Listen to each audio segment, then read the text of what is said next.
Princess Kate and Prince William are about to make a move that'll have you questioning everything you thought you knew about modest royal living.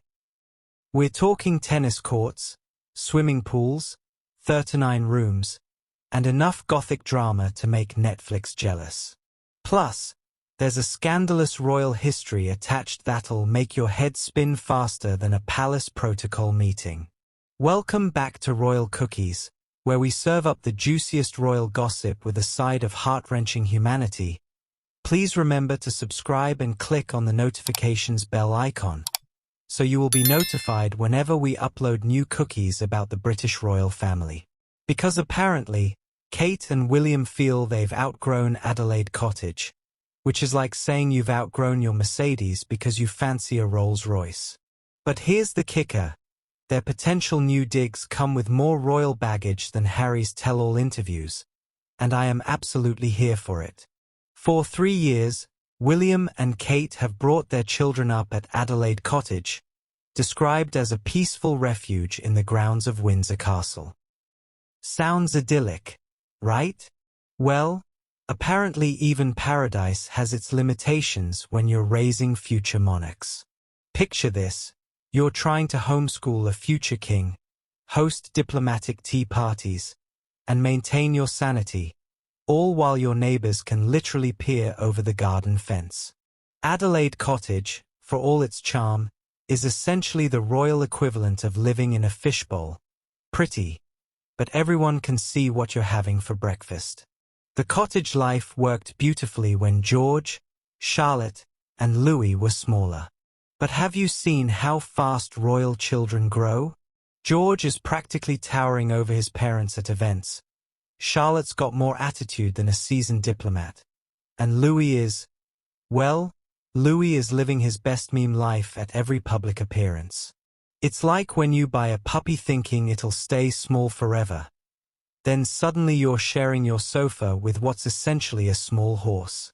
Except in this case, the puppies are future monarchs who need space for private tutors, security details, and probably their own diplomatic receiving rooms. And let's be honest, when you're the Prince and Princess of Wales, cozy starts feeling more like cramped when every royal cousin, visiting dignitary, and protocol officer need somewhere to park themselves during official business. Fort Belvedere sits on 59 acres and has a private outdoor swimming pool, a personal tennis court, a rose garden, a greenhouse, private stables, multiple lakes, paddocks, and 3 staff cottages. I'm sorry, what? This isn't house hunting. This is basically shopping for your own private kingdom. The huge property features somewhere between 30 and 40 rooms, because apparently, when you're royal, you can't be bothered to count past 30. It's giving major I have so many rooms I've lost track energy, and honestly, living for it. But here's what makes this absolutely perfect for the Wales family. The tennis court is particularly appealing for Kate and Charlotte, both of whom are enthusiasts. Finally, a house that caters to Kate's Wimbledon obsession and Charlotte's competitive spirit.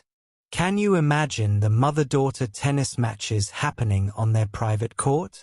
Built between 1750 and 1755 for Prince William Augustus, Duke of Cumberland, as a summer house, Sir Geoffrey Wyatville redesigned it into a more Gothic-style hunting lodge in the 1820s. So this isn't just any old mansion. It's got nearly 300 years of royal history baked into its Gothic walls.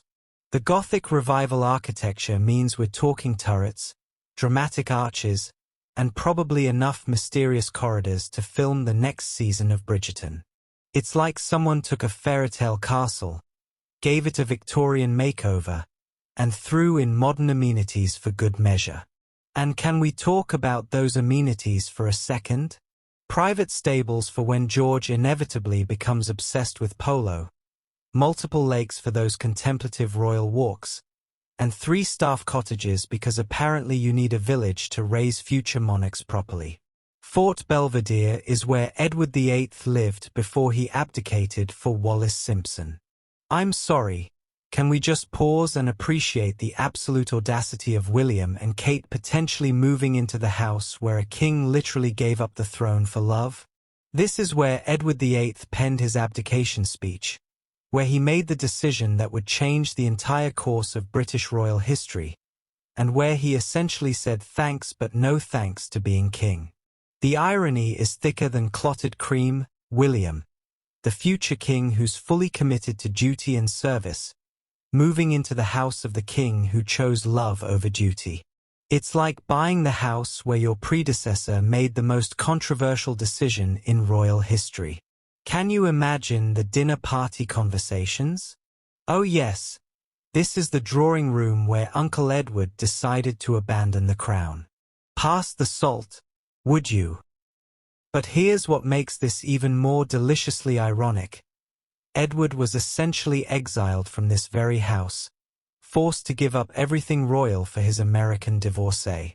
Meanwhile, William's American sister-in-law is currently in California, and the family dynamics couldn't be more different. The house witnessed the most dramatic royal breakup with duty in modern history, and now it might become home to the most dutiful royal couple of this generation. It's like the universe has a sense of humor about real estate karma. The couple had been previously mooted for a move to the Royal Lodge, the 30-room mansion currently home to Prince Andrew. Now, imagine being Prince Andrew right now. You're clinging to your massive mansion while your nephew's eyeing up an even bigger mansion nearby. The level of awkward family dinner conversations this must be creating. Prince Andrew could receive unexpected boost amid Princess Kate and Prince William's potential move. Because if William and Kate skip over Royal Lodge entirely for Fort Belvedere, Andrew gets to keep his current digs without the family pressure to downsize. It's like the world's most expensive game of musical chairs, except instead of chairs, we're talking about mansions with their own tennis courts, and instead of music stopping, we have royal protocol and family politics determining who sits where. If you're obsessed with royal strategy and environmental impact like I am, make sure you're subscribed to Royal Cookies because we're serving up the most sustainable royal content on YouTube.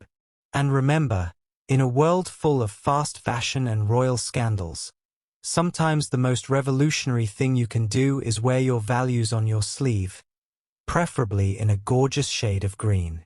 Sophie's proving that environmental activism isn't just about what you do, it's about who you become. Until next time, keep munching on those eco-friendly royal cookies.